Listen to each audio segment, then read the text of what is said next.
Dubay sheyxlarini bu ishidan hatto PDD ham xijolatda bir chegada sigaret chekib turibdi.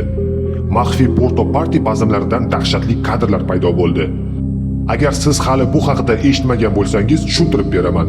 Porto Party bu Dubay shayxlari tomonidan tashkil etiladigan maxfiy kechalar bo'lib, ularga qashshoq mamlakatlardan iqtisodiy jihatdan og'ir sharoitda bo'lgan yosh model qizlar taklif qilinadi.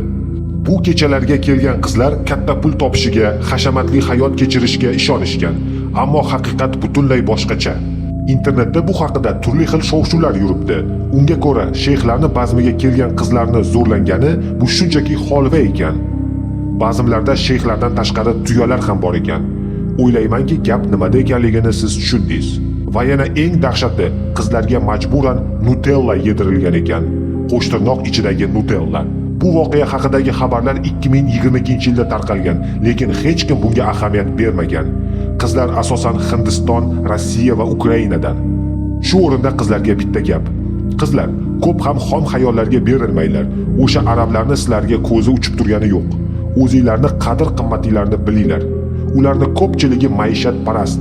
O'sha sahroiy badaviy arablardan o'zimizni yigitlar 1000 marta afzal. Dabdaba, villa, tilla taqinchog'u superkarlar bular sizga shunchaki podarka emas. Bu dunyoda hamma narsa uchun haq to'lanadi.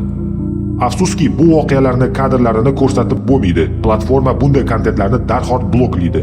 Agar asablaringiz chidasa, kommentga plus belgisini qo'yib keting. Men sizga video silkasini jo'nataman.